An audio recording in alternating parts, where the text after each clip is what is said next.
In the heart of a forgotten land, nestled between the crooked lines of rivers and the tangled depths of forests, there existed a village that no longer dared to speak its name. Its name had slipped from the tongues of the living, swallowed whole by the earth that once nurtured it. The town, known only to the oldest maps, had faded from memory, as if its existence had been nothing more than a whisper of wind through autumn trees. But like all forgotten things, there were those who still remembered. The village was small, too small to make its mark on the world, yet vast in its secretive hold. The people who lived there were quiet, content in their isolation, and made their lives from the land they worked. Yet there was a sense of something hidden beneath the surface, something dark that lurked behind the weathered walls of their homes, something unspoken that could be felt in the very air. The villagers knew of it, felt it, but they never spoke of it. It was a presence as old as the earth itself. The first whispers of the plague began on a cold morning in autumn. The air was damp, a fine mist clung to the ground, and the trees stood like silent sentinels, their branches clawing at the sky. No one knows exactly how it started, but it began with a single death. A woman, young, in the prime of life, found lifeless in her bed. She had shown no signs of illness, no sign of injury. Her family reported no unusual behavior in the days leading up to her death. She was simply gone. At first, they believed it was just a fluke, the sort of thing that happens in the world, where life ends without reason and death comes unexpectedly. But then others began to fall ill. It wasn't the kind of sickness one could see, not at first. There were no fevers or rashes, no coughing or shivering. The villagers simply began to disappear, one by one, until it became impossible to ignore. It was as if the air itself had turned against them. The doctors, who were as much men of superstition as they were of science, could offer no explanation. They called it a sickness of the soul, an affliction of the mind, an illness that had no name. They saw no symptoms, only the fading of life from the eyes of those who were taken. It wasn't long before the word plague was whispered, though it wasn't the kind of plague that carried death in the form of disease. No, this was something far worse. As the days passed, the villagers' despair deepened. They began to notice something else, something even more unnerving. Those who were struck by the plague did not die in the traditional sense. Instead, they grew weaker, their eyes dull, their voices hollow. It was as if their very essence was being drained away, leaving behind only the shell of a person, a body that could move, that could speak, but without the spark of life that once defined them. They were still walking, still breathing, but there was nothing left of them. It was not until the third death that the first true sign of the plague's true nature appeared. A man, once robust and full of life, staggered into the village square in the middle of the night. His eyes were wild, his hands shaking. He was gasping for breath, as if he could no longer take in the air. He spoke, but the words that came from his mouth were not his own. They were the words of something else, something that had taken hold of him, something that had twisted his soul. "It's coming," he muttered, his voice cracking like dry twigs breaking in the wind. "The darkness is coming. It walks among us unseen. We will not escape it." Before anyone could speak, before anyone could offer comfort or guidance, the man collapsed, his body twitching violently. The villagers rushed to his side, but by the time they reached him, his body had already turned cold. And yet, his eyes, they remained open, blank, empty, unseeing. That night, The village gathered in the square, huddled together for warmth and comfort. But the cold had seeped into their bones. They spoke in hushed tones, fearing that the words they spoke would somehow summon more death. The village elder, a woman named Unveiling, stood before them, her face pale, her hands trembling. "We have been cursed," she said, her voice heavy with sorrow. "This is no plague, no sickness of the body. It is a curse that comes not from the earth, but from something far older, something that walks in the darkness, something that has always been here." She spoke of legends, of tales passed down through the generations, stories of an ancient evil that once roamed the earth, hidden in the shadows of forgotten forests and lost villages. She spoke of a time when the world was young, and a plague much like this one had swept across the land. But that plague was not born of sickness. It was born of something darker, a curse cast upon mankind by a force as old as time itself, a force that could not be seen but could be felt. It was not a plague of death, but a plague of the soul, a slow and silent descent into darkness. The villagers listened in fear, but none of them truly understood what was happening.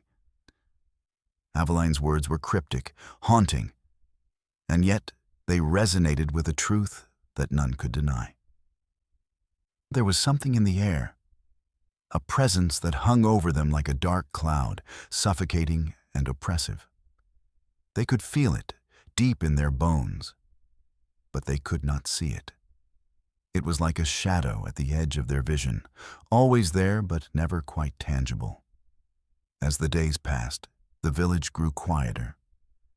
The sounds of laughter and life faded away, replaced by the eerie silence of the dead. The few who remained, the ones who had not yet succumbed to the plague, began to turn inward. They stopped speaking to one another, afraid to even whisper in the night. They could feel the eyes of the plague watching them, even when there was no one there. And then, one by one, they began to disappear. No cries of panic, no desperate cries for help. They simply vanished, as if swallowed by the earth itself. No trace, no sign, just the silence of a village undone. By the time the village was abandoned, the only sound that remained was the soft creaking of the wind through the trees. The once bustling community had become a ghost town, its name erased from the maps, its memory fading like the mist that clung to the ground. But the plague, the darkness that had consumed it, did not disappear with the village. It remained, waiting, watching, as it always had. The village that was forgotten now lives only in whispers, passed from one fearful mouth to another, a ghost of a tale too terrible to tell.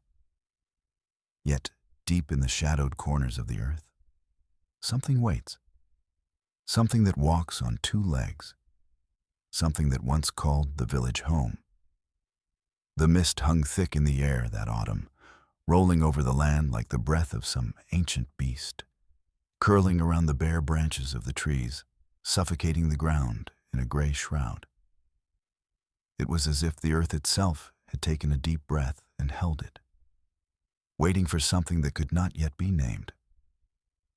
And yet, as the sun barely kissed the horizon, the village lay in an eerie silence, the kind of quiet that seemed too complete, too oppressive for the world to be entirely at peace. For those who still remained in the surrounding towns, life continued on as it always had, though there was a noticeable shift in the atmosphere. The winds whispered of something far beyond ordinary concern, of something unnatural. The travelers who passed close to the forgotten village spoke of a strange feeling that crept over them when they came near. An unsettling sensation that made their skin crawl, the hairs on the back of their necks rise.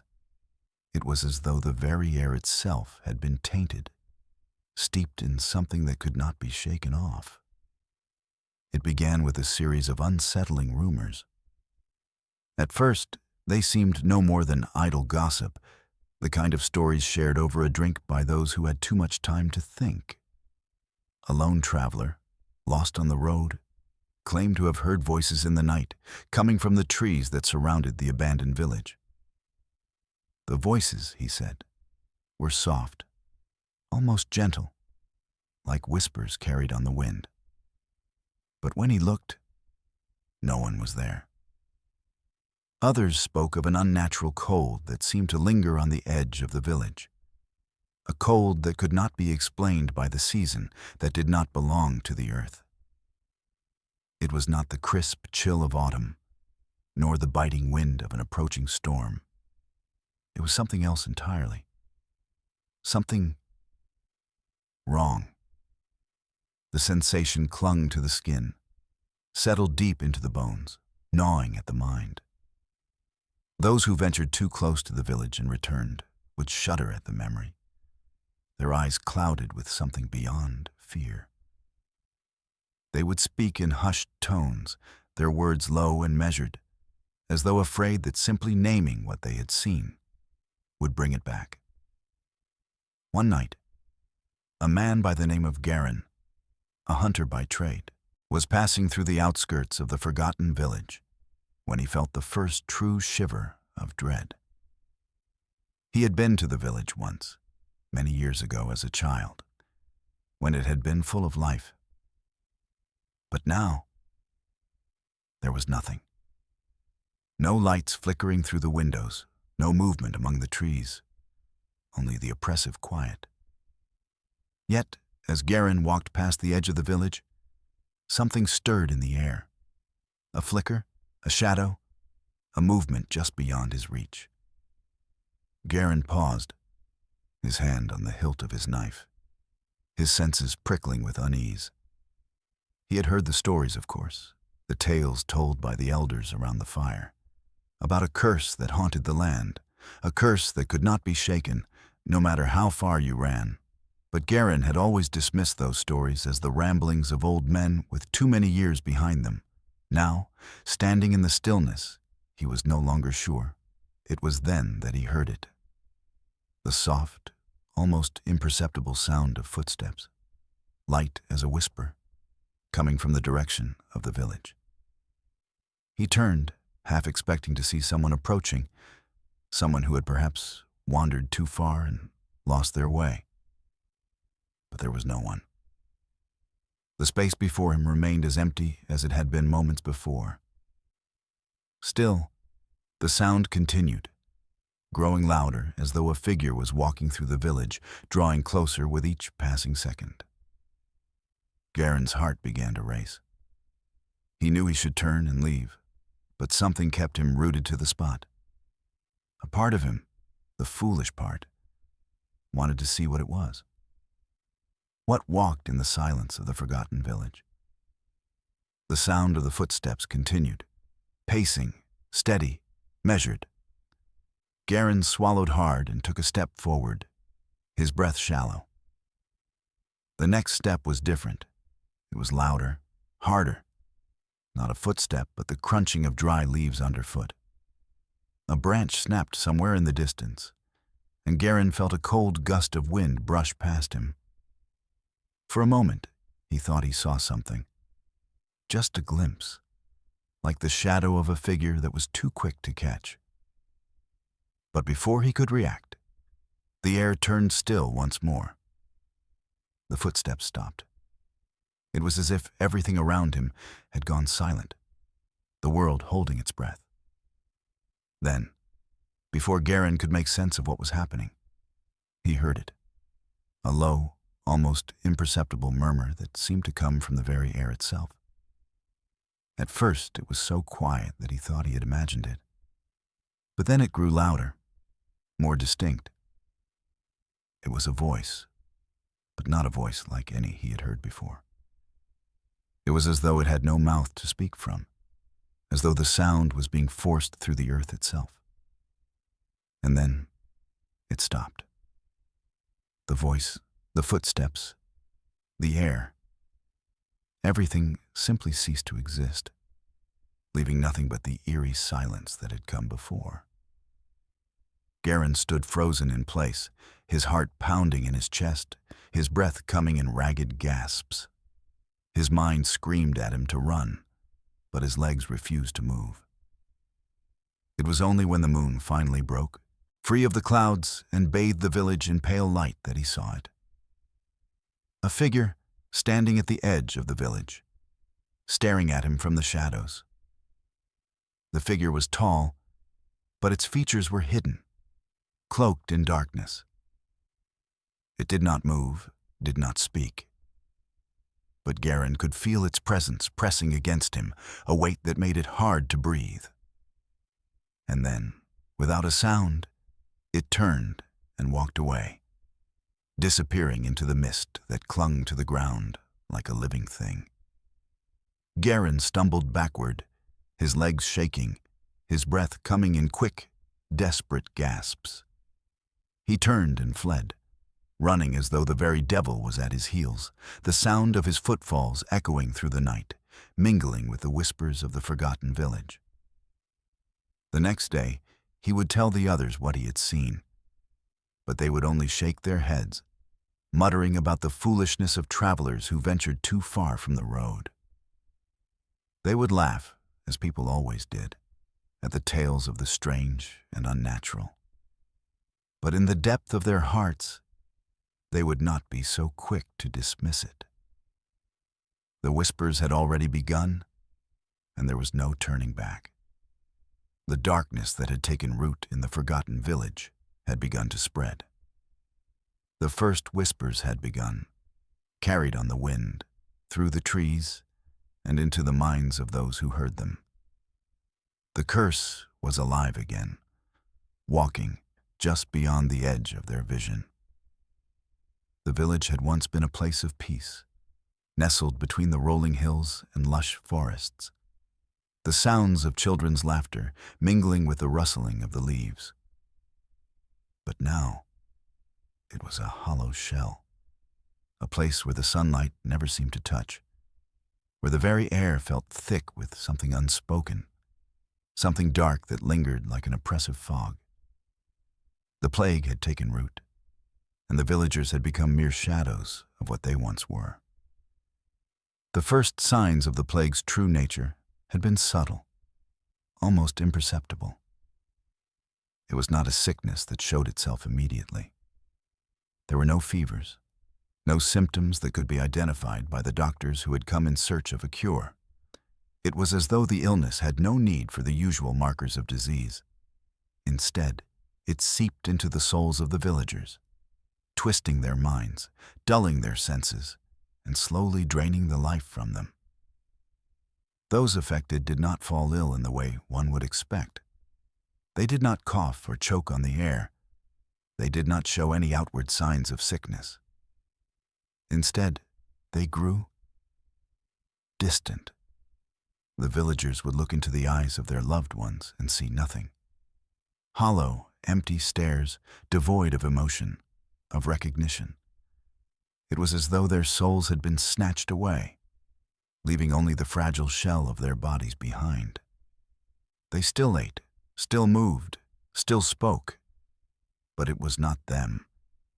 It was something else, something that wore their faces, something that took their place. And those who had the misfortune of witnessing it felt the weight of it, the heaviness in their chests, the knot in their stomachs, as if a shadow had pressed down on them, suffocating them from the inside out. At first, the villagers tried to ignore it. They tried to tell themselves that it was just a passing sickness, something that would pass as quickly as it had come. But as the days passed and more of their people fell victim to the plague, it became impossible to deny what was happening. The people they had known and loved were no longer themselves. They were shells, empty vessels walking around, going through the motions, yet forever changed. It was said that the first to be truly infected was a man named Ammon, the blacksmith of the village. strong, hearty, with a booming laugh that could be heard across the fields. Eamon had been the heart of the village. But when he first fell ill, it was not with fever or cough. No, it was something far stranger. He had been working in his forge, hammering a piece of iron, when his arm had suddenly stopped. The hammer fell from his grasp, and he stood frozen, staring at the fire before him, as though entranced. When the villagers rushed to his side, they found his eyes vacant, dull, as though they had been drained of any semblance of life. At first, they thought he had simply collapsed from exhaustion. But when they spoke to him, he did not respond. His lips moved, but no words came out. He looked at them, but did not see them. And when they touched his arm, it was as cold as the iron he worked with. That night, the first death came. It was not the kind of death they had expected. There were no final breaths, no moments of agony. Eamon simply stopped, as though a switch had been flipped. His body grew still, but the light in his eyes was gone. He was not dead, but he was no longer Eamon. The villagers held a small ceremony for him, as was customary, but they did not bury him. They did not bury any of the afflicted. The idea of laying the dead to rest seemed foreign in the face of what they had become. No one truly knew what they were burying, bodies or shadows, or something worse. So they left them where they fell, standing in their places like statues, like hollow echoes of life. The second infection came not long after. A woman named Thalia, the healer of the village, began to show the same signs. She stopped speaking to her patients, stopped tending to their wounds, stopped offering comfort. Her hands, once so deft and warm, had grown cold and stiff. When asked how she felt, she merely smiled, a vacant smile that reached neither her eyes nor her heart. Her body continued its movements, feeding herself, walking through the village, tending to her plants. But she no longer saw the world. She had slipped away, her soul gone, leaving behind only an empty, fragile shell. It was not long before the children began to show the signs as well. They too grew distant. They would stare at their parents, their siblings, their friends, and yet there was nothing behind their gaze. They would play, but not with the joy that children should have. It was as if they were simply going through the motions, mimicking the world around them, but never truly partaking in it. The town became a place of silence. People walked the streets, but there were no conversations, no laughter, no cries of joy. The houses were empty, their windows dark. Those who had been infected did not scream, did not beg for help. They simply continued, their bodies moving with the precision of puppets, controlled by some unseen hand. And as the days grew shorter and colder, it seemed as though the village itself had died. Not with a bang, but with a slow, creeping decay. But the true horror did not come until the night of the third death. The man who had been next to fall, named Arik, had been different from the others. He had been a quiet man, a fisherman, with no family to speak of. His life had been a solitary one, spent in the quiet, lapping waters of the nearby lake. But when Arik fell ill, it was not in the same way as the others. His body did not simply stop. No, Arik fought. He fought against the change, struggled against the unseen force that was slowly erasing him. His eyes grew wide with fear, his hands clawing at the air, as though trying to grasp hold of something, anything, that could pull him from the darkness. The villagers tried to help him, tried to reach him, but it was no use. The shadow had already taken him. He was not dead, but he was no longer Arik. His screams echoed through the village that night, but there was no one left to answer them. His body twitched and jerked. And then, just as suddenly as it had started, it stopped. He lay still, his eyes vacant, his soul gone, as though the battle for his very being had been lost. And so, the village fell silent once again. No one spoke of Arik's death, nor of the others who had disappeared into the mist. There were no funerals, no weeping. There was nothing. The village had become a place of the dead, the living, and those who had been caught in between, walking on two legs, but no longer alive. The plague was not a sickness, not a disease in the traditional sense. It was something much older, much darker. It was a curse, a presence that could not be named, but which had taken root deep within the village. And those who were infected were not dead, but they were not alive either. They were trapped, frozen in the twilight between life and death. And the curse would continue until there was no one left to remember what had once been. The village had long since been abandoned. The few who had survived had fled, unable to bear the suffocating weight of the silence, the emptiness that had consumed everything they knew. Those who remained, those who had been caught in the grasp of the curse, walked the streets aimlessly, their eyes vacant, their faces blank. The town itself seemed to hold its breath, waiting for something, waiting for the end, perhaps, or for the darkness to finally claim it entirely. Yet, for all its stillness, the air was never truly silent. There was something else in the village, something that could not be seen but was felt, an unseen presence that lingered just beyond the edge of perception.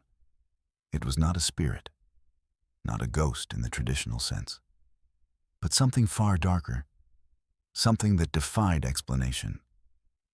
It was as though the very land itself had been infected, poisoned by a force that had no name, no origin. In the days after the village had fallen, the survivors who had fled spoke of an unease that had followed them. It was not just the terror of what they had seen, the horrors of the plague that had gripped their neighbors, but something more subtle, more insidious. It was as though the curse had not ended with the village. It had followed them, stalking them like a shadow.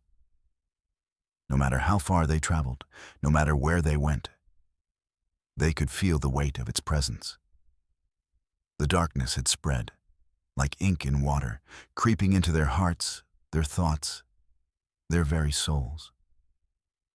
It was said that one man, a former soldier named Julian, had ventured back to the village after the others had fled. He had heard the rumors, the whispers that the plague was not finished, that something had been left behind. He could not let it go.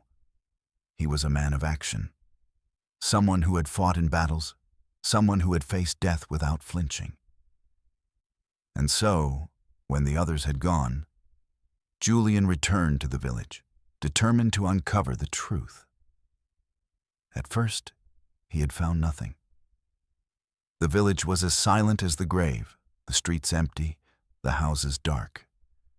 It was as though the curse had erased the very essence of the place, leaving behind only shadows. Yet, as he walked deeper into the village, Julian began to feel something. A presence, faint but unmistakable. It was not a voice, not a sound. It was a feeling, a cold, creeping sensation that seemed to wrap itself around his chest, squeezing tighter with each step he took.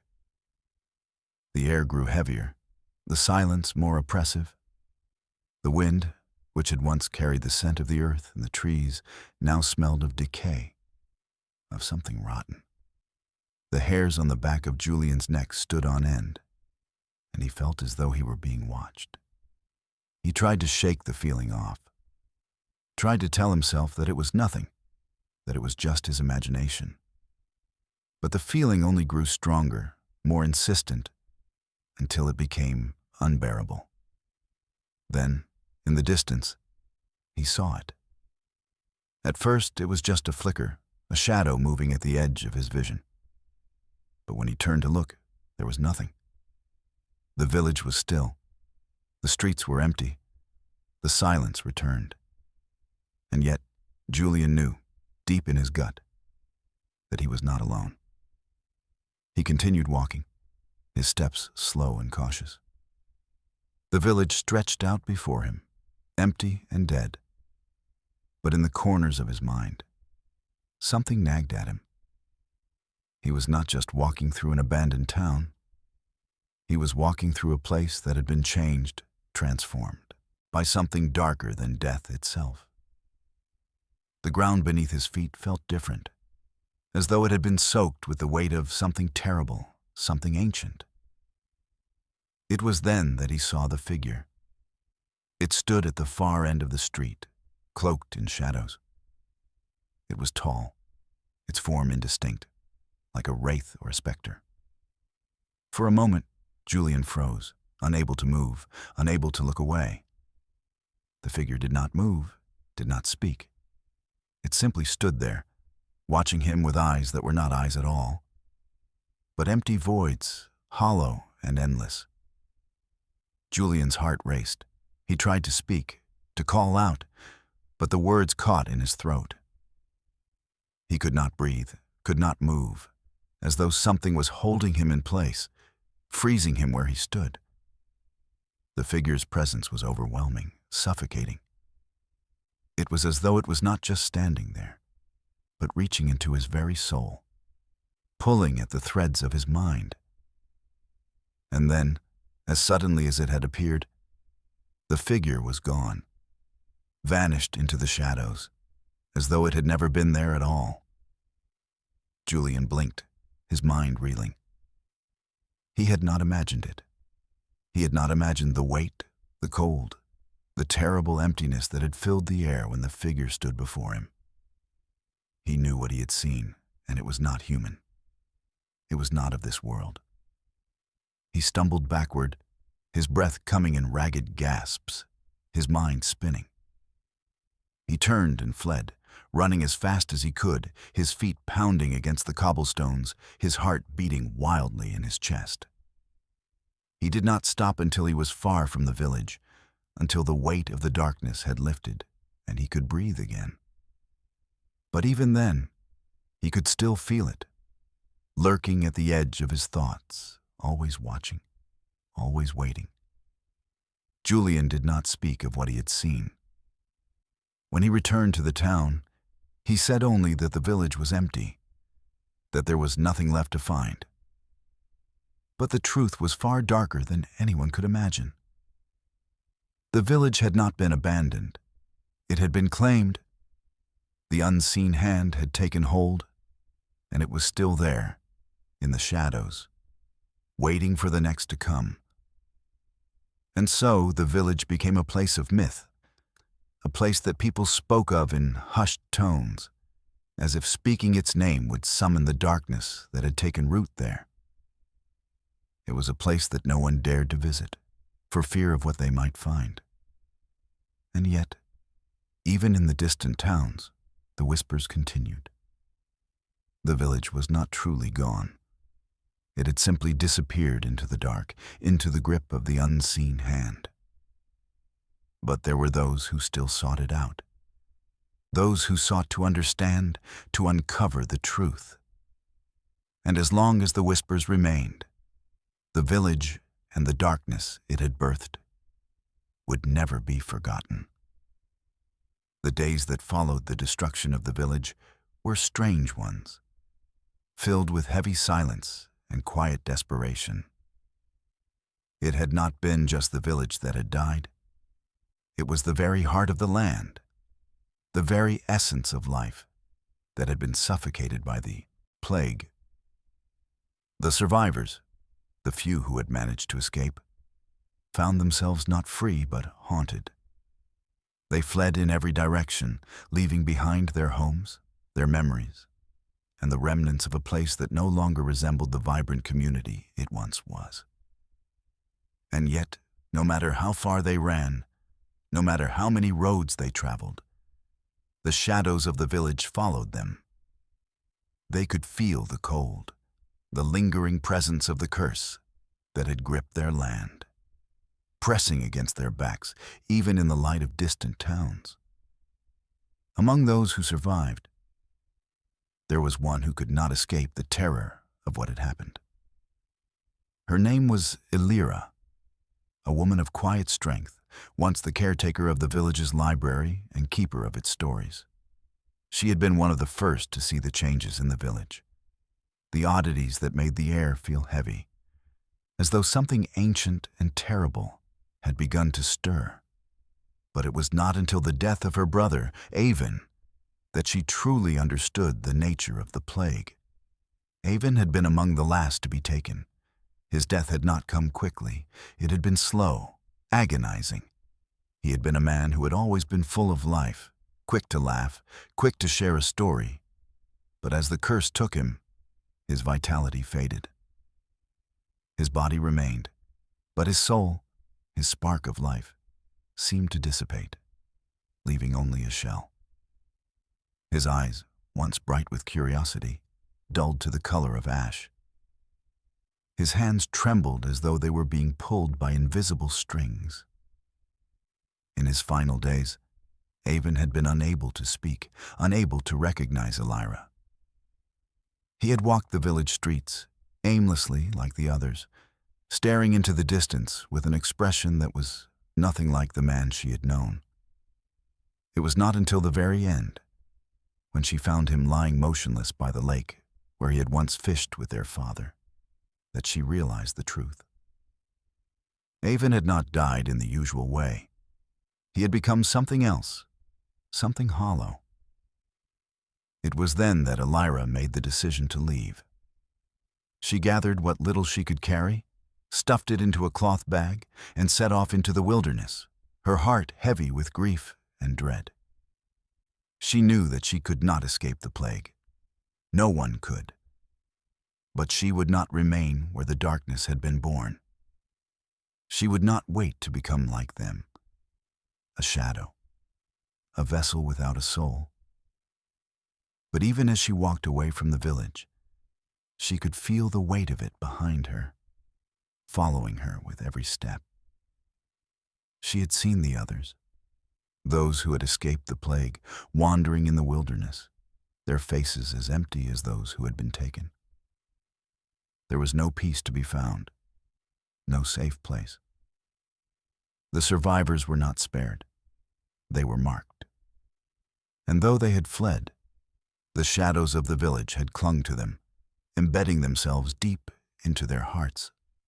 It was not long before Elira found herself in a town far from the village, a place where the people spoke little of the world beyond their borders. The town was small, isolated, tucked away in the valley between the mountains. The residents were quiet, reserved, and did not welcome outsiders easily. But Elira had no choice but to seek shelter there, for her legs ached and her heart was heavy with weariness. She found work at a small inn, cleaning the floors and tending to the hearth. It was a humble existence, one she had not expected, but it was enough to keep her going. For a while, it seemed as though the curse might have loosened its grip on her, but deep inside, she knew better. The curse did not let go. It followed you, even when you could not see it. It gnawed at the edges of your thoughts, whispered in the back of your mind when you were alone. One night, as she was sweeping the floor of the inn, she heard the door creak open. It was late, the moonlight barely cutting through the curtains, casting long shadows on the wooden floor. A man entered, his face obscured by the darkness, his form tall and imposing. He moved like a shadow, blending into the gloom of the room. His eyes, however, glimmered with a cold, haunting light. At first, Elira thought nothing of it. The town had its share of travelers, those who passed through on their way to distant places, and the inn had never turned away a guest. But as the man drew closer, She felt the familiar chill creep over her skin, the same chill she had felt in the village. The unmistakable sensation of the curse, of something watching, something lurking just beyond her reach. The man spoke, his voice low, almost too quiet to hear. "You should not have left." Elira froze, her heart pounding in her chest. She could not explain it, but the words carried weight. They were not just words. They were a warning, a command, a recognition. She had heard them before, but from whose lips she could not say. "You know of what I speak," the man continued, his voice carrying a strange resonance, as though it came from deep within the earth. "The village, the plague, the curse, it follows you, no matter where you go." Elira could not speak. Her mouth was dry, her throat tight. She tried to move, to run, but her body betrayed her. It was as though the very air had thickened around her, as though the room had shrunk in on her, suffocating her with its presence. The man stepped closer, his face now visible in the dim light. His eyes were empty, hollow. There was no soul behind them, just an endless void, like the darkness that had consumed the village. Elira gasped, her hand clutching at the broom for support. "Why are you here?" she managed to whisper, her voice barely a tremor. The man smiled, a thin, cold smile that held no warmth, no humanity.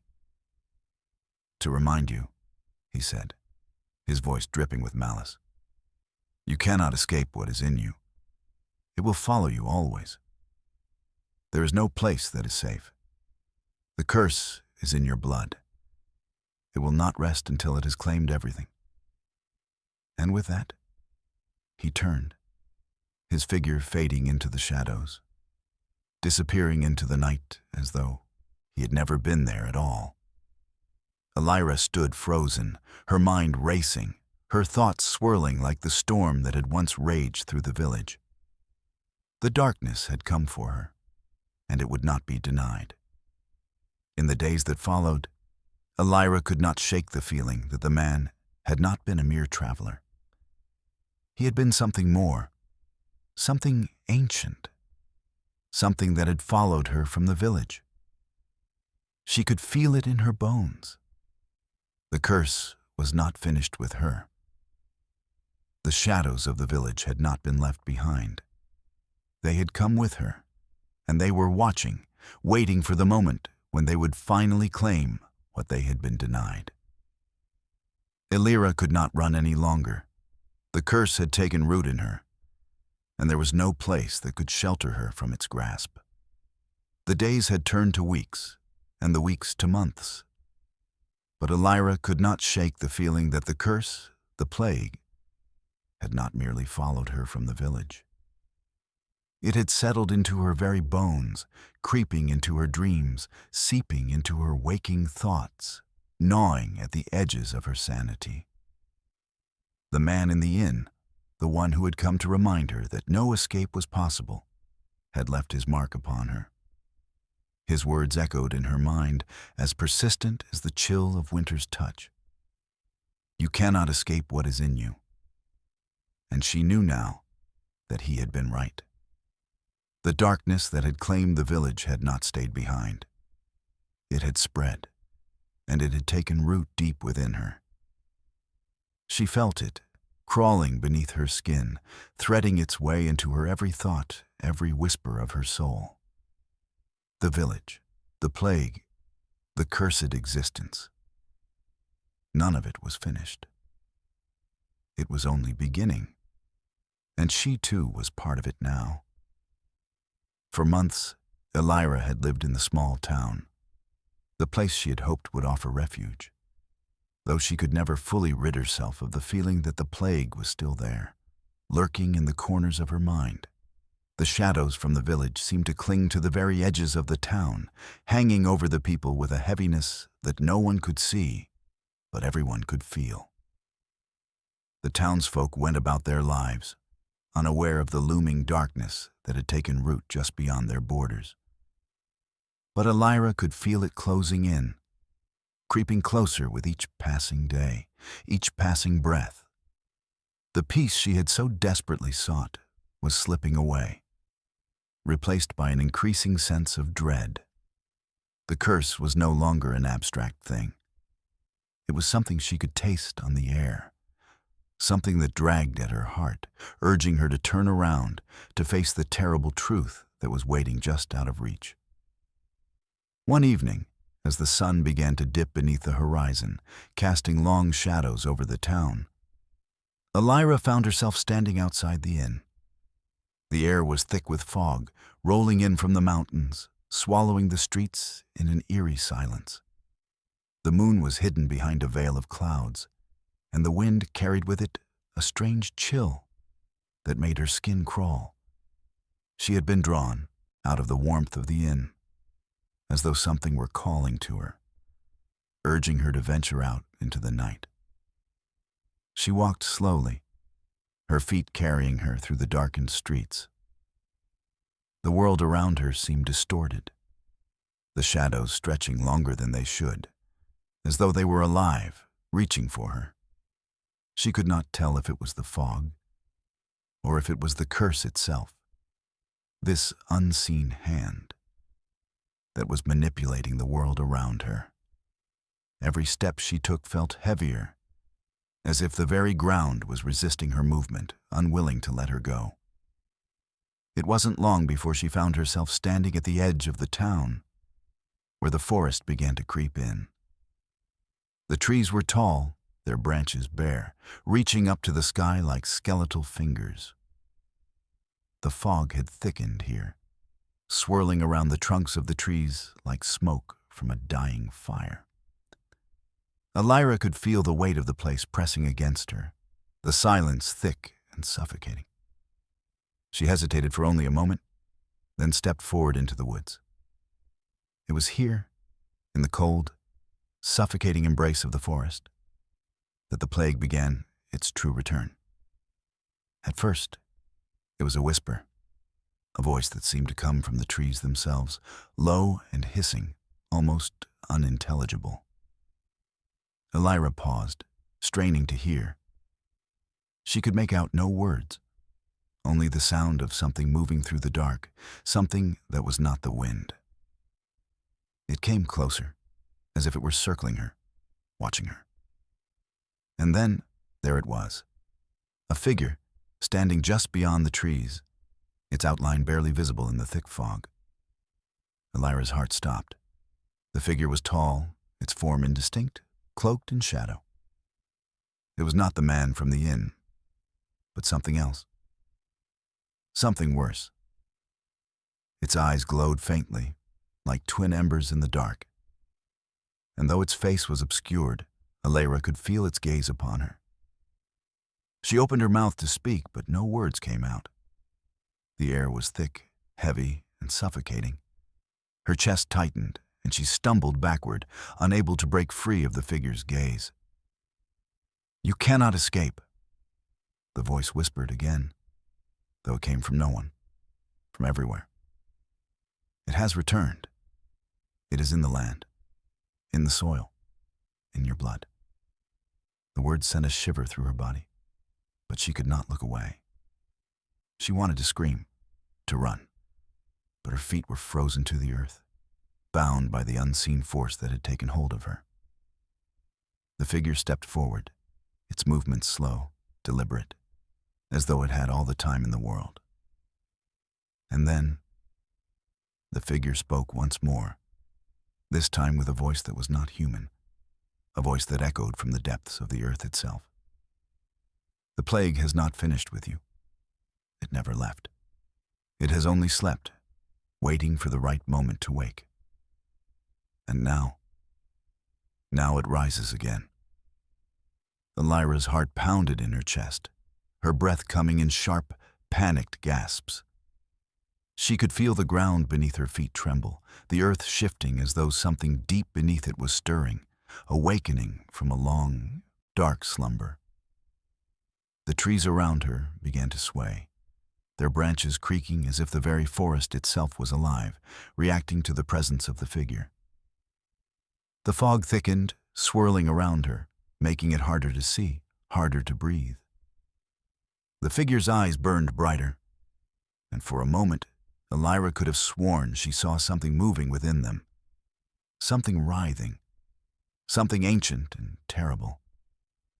She turned, trying to flee, but the figure was too quick. It moved faster than she could comprehend, its form blurring, its presence overwhelming. It reached out with hands that were not hands, but claws, sharp and twisted, and grabbed hold of her wrist, pulling her closer. "Do not run," it whispered, its voice like ice against her skin. There is nowhere left to run. The darkness pressed in around her, suffocating her, pulling at her very soul. She felt the plague rising, spreading once more, claiming her, claiming everything. The world around her grew dimmer, the fog thickening until there was no more light, no more air, just the cold, suffocating embrace of the curse. And then, just as suddenly as it had come, the figure released her, stepping back into the shadows. The fog began to lift. The trees stopped swaying, and the air seemed to clear. But the weight of the darkness remained. Elira stood frozen, her body trembling, her heart racing. She could feel the curse in her veins, in the air around her, pressing against her mind, against her very soul. The plague was awake once more. Elira knew then that there was no escape. The curse had returned, not just to the village, but to the land itself. It had risen again, and this time it would not be so easily defeated. She had been marked, and the darkness that had followed her had now consumed the world. It was only a matter of time before the plague would find the rest of them, those who had survived, those who had been foolish enough to believe they had escaped. The curse was back, and there was no running from it. The world seemed to hold its breath. Days blurred into one another as Elira stumbled through the fog of uncertainty, her mind swirling with the whispers of the past, the horrors of the present, and the looming terror of the future. The forest had released her, but the curse had followed, clinging to her like a second skin. The presence was there, always there, watching, waiting, never letting her escape. It was in the stillness of the night, in the quiet moments when the darkness seemed to press against her like a weight, that she began to hear the truth. The voices of those who had been lost, her brother Avon, the people of the village, the travelers who had passed through, began to form a chorus in her mind. Each voice told a different piece of the puzzle, and though she could not yet understand the full picture, she knew that the answers lay within those whispers. The figure in the woods, the one with hollow eyes and the voice of the earth itself, had been clear. The plague has not finished with you. It had been lying dormant, waiting for the right moment to rise again. But now it was awake, alive, and stronger than before. Elira was no longer just a survivor. She was marked. She had been touched by the curse, and it would not let go until it had claimed her, until it had claimed everything. But there had to be a way to fight it, a way to stop it. She could not, would not, let it win. She had seen enough death, enough suffering to know that if she did not find the answers, there would be no hope for anyone. The town, the inn, the forest, none of it felt safe anymore. There was a restlessness that lingered in the air, as if the world itself was on the edge of collapse. Elira knew that the curse had already spread beyond the village, that it had infected the land, the people, the very earth beneath her feet.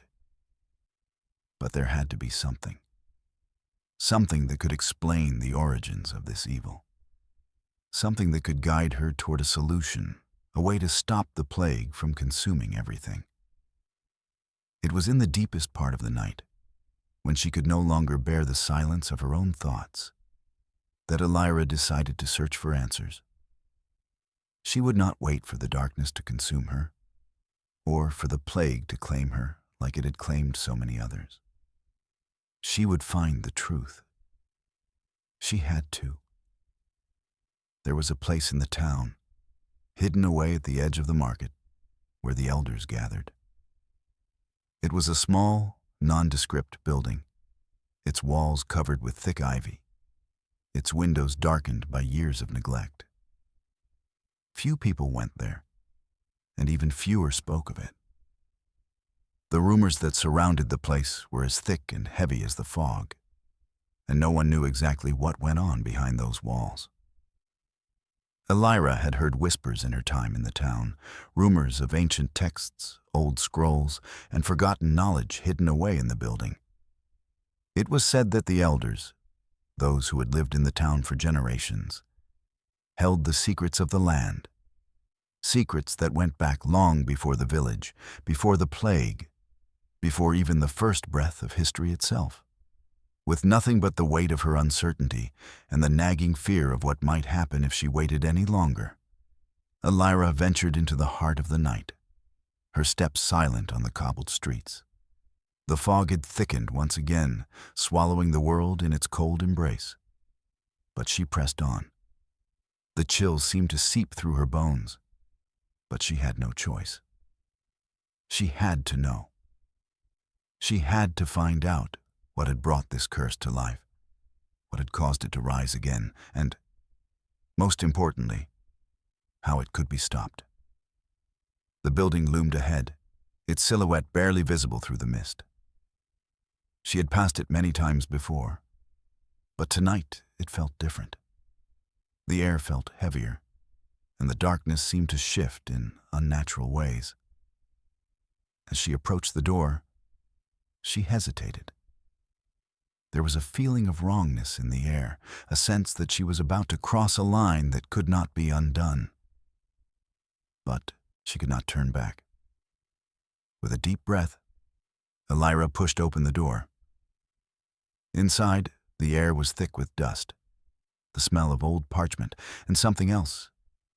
Something darker, more unsettling. The room was dimly lit by a few scattered candles, their flames flickering weakly in the silence. The shelves lining the walls were stacked with old books, scrolls, and relics of a time long past. There were no windows, no sign of life, except for the faint rustle of paper as a few books shifted in the still air. It was as though the building had not been touched in years, perhaps even centuries. At the far end of the room sat a figure, an old man, hunched over a table, his back to her. His long white beard cascaded down to his chest, and his clothes were worn, faded with age. He did not turn to acknowledge her presence. It was as though he had been waiting for her, as though he knew she would come. "You seek answers," the old man said, his voice rasping and dry, as if it had not been used in years. But answers are not easily found. They are buried beneath layers of lies, of curses, of blood. Elira did not speak at first. Her throat was tight with fear, but she forced herself to speak. "I need to know what happened to the village. The plague. It's back. It's not finished. I need to stop it. I have to." The old man turned slowly, his eyes gleaming with a strange light. There was something in his gaze that both unsettled and captivated her. "Ah, yes," he murmured. "The plague, the curse. It was never truly a sickness, you know. It was a force, an ancient thing that predates even the village itself. It is tied to the land, to the very soil upon which the village was built. And it has awoken because the time has come. The world is changing, and the curse is part of that change." Elira's heart raced as she stepped forward. "What is it? Why is it happening? How do I stop it?" The old man shook his head slowly. "The curse cannot be stopped, child. It is not a thing that can be destroyed. It is a cycle, a force that lives in the land itself. It feeds on the fear, the sorrow, the darkness in every soul. It has always been here, waiting for the right time to rise. And now, it has returned. He leaned forward, his eyes boring into hers. The only thing you can do is remember. Remember the truth that was buried long ago. You must understand what was hidden from the world. Elira felt a cold chill run down her spine. What truth? She whispered. The truth of what was created, what was unleashed, when the plague first came. And with that, the old man reached for a book that lay on the table before him. The cover was black, with ancient symbols etched into the surface, and it seemed to pulse with a strange energy. He handed it to her, his fingers cold and trembling. "Read it," he said, "and you will know the path that lies ahead." With a trembling hand, Elira took the book. It was heavy, almost as if it contained the weight of the world itself. She opened. It and the pages seemed to shimmer with an unnatural light, as if the words were alive, waiting for her to read them. And in that moment, Elira knew that the answers she sought were more terrible than she could have imagined. The truth was not something she wanted to know, but it was the only way forward. The weight of the book was almost unbearable in Elira's hands, its pages crackling as though alive, its secrets pressing against her, begging to be uncovered. The room around her seemed to close in, the air growing thicker, colder, as if the ancient knowledge within the book was too much for the world to contain. She stood there, frozen, her heart pounding in her chest, her mind racing with questions that could no longer be ignored. The old man's words echoed in her mind. The truth is buried, hidden from the world. She knew then that the path before her would not be one of salvation. There would be no triumph over the curse, no way to rid the land of the plague. It was a force older than time itself, something that could not be destroyed, only endured. And yet, the truth of its origins, of what had truly given birth to the plague, was now within her grasp. She had to know. She had no choice. With trembling hands, she began to turn the pages, each one filled with cryptic symbols, half-remembered prayers, and obscure writings in a language long forgotten. She struggled to understand, her eyes blurring as the words seemed to shift and change on the page. But the more she read, the clearer it became. The plague was not a disease born of natural causes. It had not been an outbreak of sickness, nor the result of some cruel twist of fate. No, this was something far more sinister. It was a curse cast upon the land by an ancient being, one that had once walked among mortals but was now bound beneath the earth, its power dormant, waiting to be unleashed. The plague had not been a punishment for sin, nor a random occurrence. It was a ritual, a pact made with a force that had been forgotten by time. The village had not merely been the first to fall victim to the plague. It had been the first to awaken it. Elira's mind reeled as the truth unraveled before her. The land had been chosen long ago, when the first settlers had arrived, to become a vessel for the curse. The village had been built upon an ancient site, one where the earth had been torn open to release something dark, something bound by chains of forgotten magic. The curse had lain dormant for centuries, waiting for the right moment to return. And now, that moment had come. The book told the story of the being that had created the plague, a being that had once ruled over the land with terrible power, but had been defeated by the combined forces of the ancient kingdoms. It was not a god, nor a demon, but something in between, something neither human nor divine, a creature born from the very fabric of the earth itself.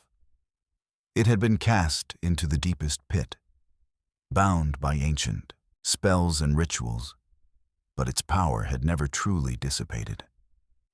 And when the first blood was spilled upon the land, when the first life was taken by the plague, the creature's bonds had begun to weaken. The plague was not a weapon of destruction, but a signal, a call to the being that lay beneath the earth. It was the creature's way of awakening, of reaching out, of drawing the living to the surface, so that it might once again walk among them. And now it had begun. The final reckoning. The land was ripe for its return. Elira could feel her breath quicken, her vision narrowing as the weight of the truth pressed against her. There was no escape. There never had been. The curse would not be stopped. It was part of the land, part of the very bones of the earth itself. It would continue, cycling through the ages, until it had claimed everything. She slammed the book shut, her hands trembling as the air seemed to shift around her. The room grew colder still, and the shadows lengthened, stretching toward her like fingers reaching from the depths of the earth.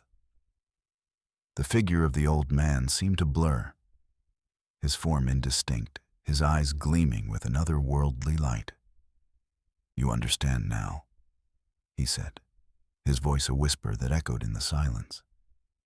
The plague was never meant to be stopped. It was meant to return. It was always meant to return. Elira took a step back, the truth of his words sinking in. The curse had always been waiting for someone like her, to uncover its origin. She had unwittingly walked the path that would lead to its final awakening. The old man had not been guiding her to salvation. He had been guiding her to this moment. "The curse is not just in the land," the old man continued, his voice growing softer. "It is in you.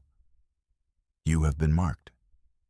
And the only way to end it is to face it, to stand against it in the place where it all began." Elira's heart raced as the realization struck her like a blow. She was the key. She had always been the key.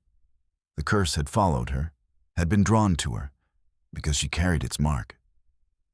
And now she had to return to the village, to the place where it all began, and face the creature that had created the plague. There she would either end it or become its next victim. "You cannot run from it," the old man whispered. "You cannot hide. You must confront the darkness or it will consume you. And when it does, there will be nothing left."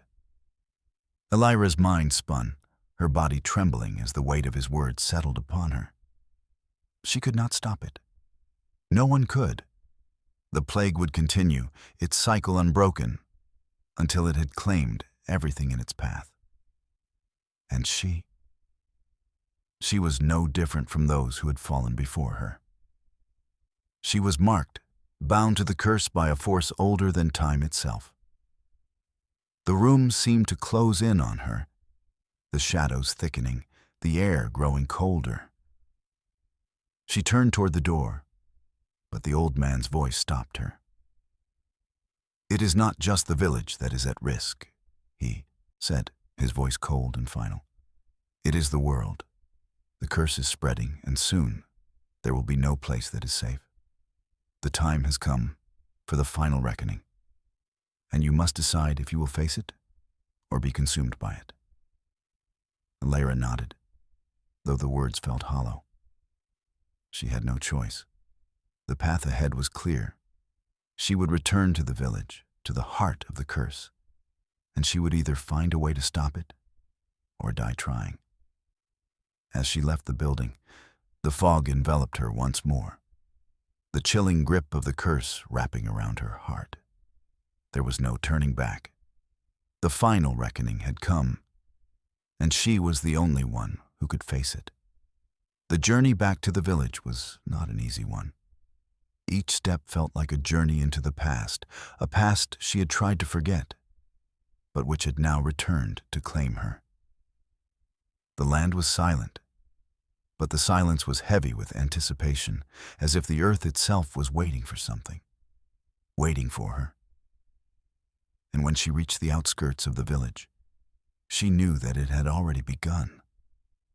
The ground trembled beneath her feet, the wind howled in her ears, and the air grew thick with the presence of something ancient, something terrible. The curse had awakened, and the time for reckoning had arrived.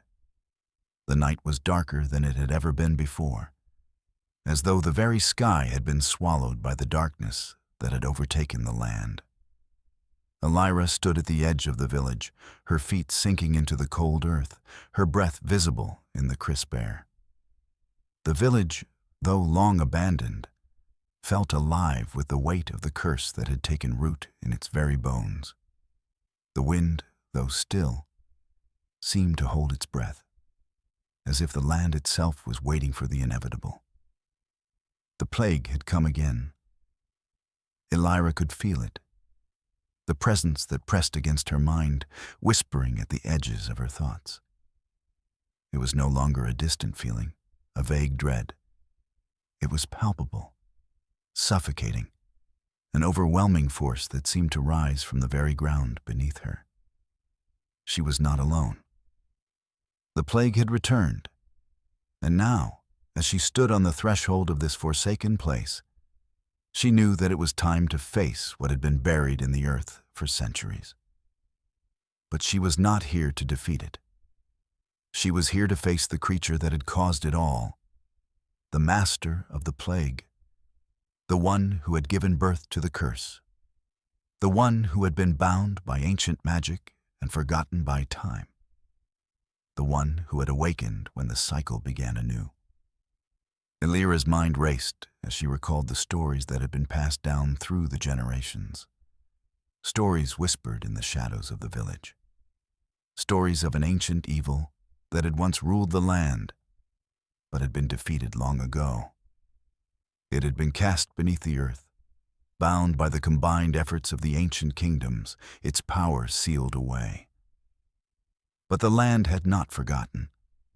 The curse had always been there, a dormant force waiting for the right moment to rise again. The book, the ancient text that had revealed so much to her, had told the story of the creature, the one who had brought the plague into the world.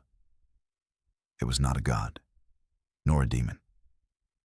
It was something else, something far more ancient, more primal. A being born from the very earth, from the deep, dark places where the sun could not reach. It had once ruled over the land, spreading fear and death wherever it went. But it had been defeated, bound by the magic of the ancient kingdoms, hidden away beneath the earth. But now, the curse had come again. The plague had returned, and the creature that had caused it was waking. And Elira was here to face it. She took a step forward, the weight of her mission pressing down on her. She had come this far.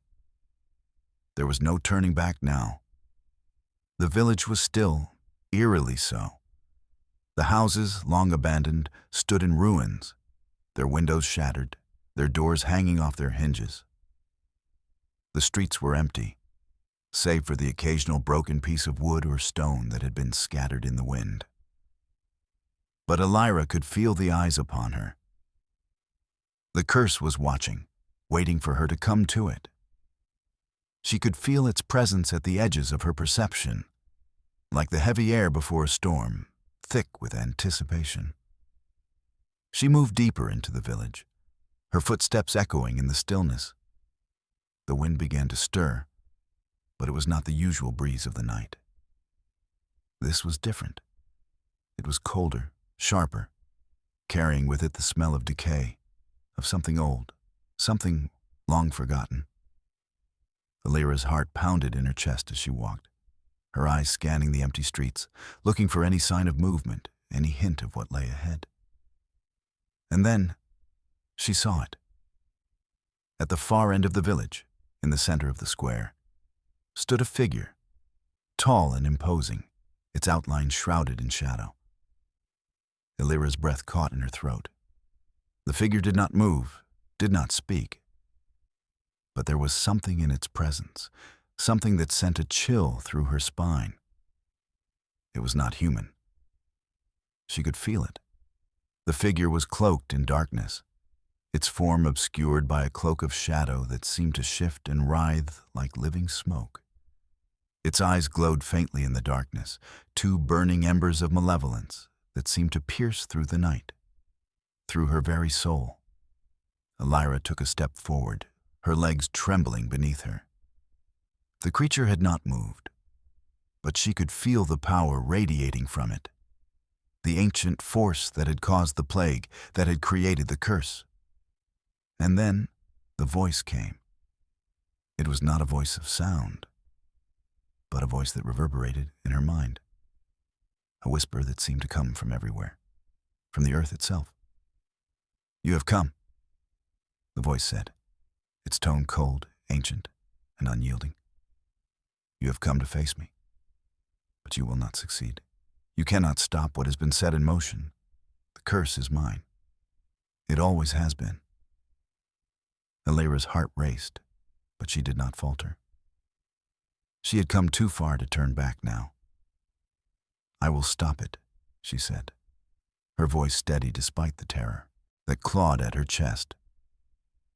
"I will stop you." The figure seemed to shift, its form flickering like a flame caught in the wind. It was as though it was not fully of this world, not fully of the earth, but something between, something that could not be seen clearly, something that was not meant to be understood. "You cannot," the voice responded. "The curse is bound to me, as I am bound to it. It is not just a plague. It is a part of the land, a part of the world. It will spread, as it always has. And when it is done, nothing will remain but dust." The creature stepped forward, its form slowly becoming more defined in the flickering light. It was not a man, nor a beast, but something else entirely. Its body was tall and thin, its skin an ashen gray, its limbs elongated and thin. Its face was obscured, hidden behind a mask of shadow. But Illyra could feel its gaze upon her, like the weight of 1,000 years pressing down on her. "You cannot defeat me," it said again. "I am older than you can imagine. Older than this village. Older than the kingdoms that once sought to bind me. I was here before them, and I will be here long after they are gone." Illyra stood her ground, the weight of its words crashing down on her, but she refused to be cowed. "I will not let this curse continue. I will not let you win." The creature tilted its head, as though considering her words. "You think you can stop me," it said, its voice dripping with mockery. "You think you can end the curse that has been with this land since the beginning of time?" Illyra took a step forward, her hands trembling but resolute. "I don't have to stop you," she said. "I only have to stop the curse." The creature laughed, a cold, hollow sound that echoed through the village. "Then you are already too late," it said. "The curse has already begun. It will spread like fire, consuming everything. And when it is done, you will be as hollow as the rest." The air around Illyra seemed to shift, the wind howling, the ground beneath her feet trembling. She could feel the curse, the plague, spreading through the land, waking from its long slumber. It was not just a force of death. It was a force of change, a force that would tear the world apart and rebuild it in its own image. And Illyra knew, with a certainty that cut through the darkness, that the only way to stop it was to face it head on, to destroy it at its source, to destroy the creature that had created the curse. But as she stood there, facing the figure that had caused so much death, so much destruction, she knew one thing for certain. The final reckoning had come, and there was no turning back. the world seemed to narrow around Elira. The weight of the curse, the presence of the creature, hung over her like a dark cloud, suffocating her every breath. The village, once a place of life, had become a hollow shell, its silence only broken by the howling wind and the heavy thud of Elira's heart pounding in her chest. She had come so far, through the pain, through the darkness, through the loss. And now she stood at the precipice of everything. The creature in front of her was not just a force of evil. It was something much more insidious. It was an ancient entity born from the earth itself, a primal force tied to the land, the curse, and the plague that had torn through the village long ago. It had always been here, waiting for the right moment to rise again, to reclaim its dominion. Now it had returned. "You cannot stop me," the creature said, its voice a low, venomous hiss. Its eyes glowed like coals in the dark, burning with the intensity of something far beyond mortal comprehension. It was not human. It was not of this world.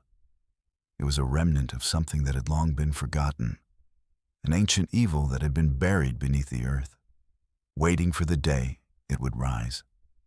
Elira's heart raced, her thoughts clouded with fear and determination. She had come this far, faced the horrors of the plague and the curse.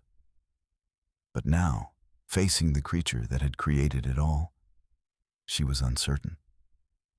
Could she truly stand against something so powerful? Could she destroy what had been set in motion centuries ago? For a moment, she thought of the others. The villagers who had fallen, the people who had been taken by the plague, their souls hollowed out, their bodies walking without life. She thought of Avon, her brother, who had succumbed to the curse. She thought of the innocent lives lost, their futures erased by the presence of this creature. And in that moment, she knew what she had to do. "I won't let you destroy this world," Elira said, her voice steady despite the fear that gripped her. "I won't let you win." The creature's lips twisted into a mocking smile, its jagged teeth glinting in the dim light. "You think you can stop me?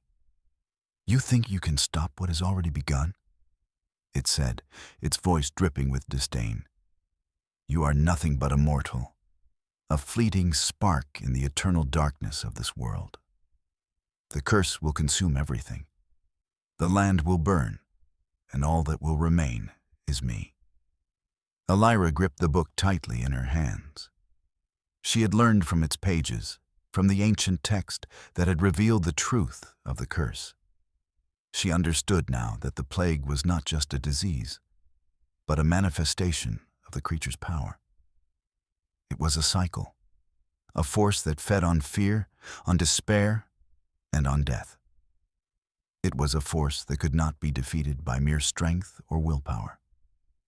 But there was a way to end it, if she could find the right path. "You are wrong," Elira said, her voice cutting through the creature's words. "The curse is not eternal. It is not invincible. It was born from a pact, a deal made with the land, with the earth. But that pact can be broken. The magic that binds you to this world can be undone." The creature's expression faltered, a flicker of uncertainty crossing its face. "You know nothing of the pact," it spat. "The magic that binds me is older than you can imagine. It cannot be undone. It cannot be erased." Elira stepped forward, her resolve hardening like steel. "Then I will do what no one has ever done before. I will sever the bond. I will break the curse, and I will free this world from your grasp." The creature's eyes narrowed, its anger palpable. The ground beneath Elira's feet seemed to shake, the earth groaning as though in protest. The wind howled, the trees around the village creaking and twisting as if alive, responding to the creature's fury. But Elira stood firm. She had come this far, and she would not falter now. The ancient book in her hands seemed to hum with a strange energy, its pages glowing faintly.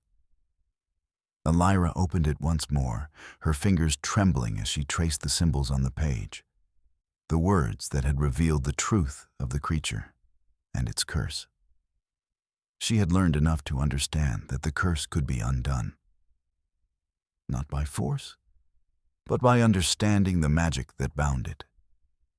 She needed to sever the connection between the creature and the land itself. She spoke the words aloud, her voice shaking with the weight of their meaning. The air around her grew thick with power, the very ground beneath her feet vibrating as though the earth itself was responding to her words.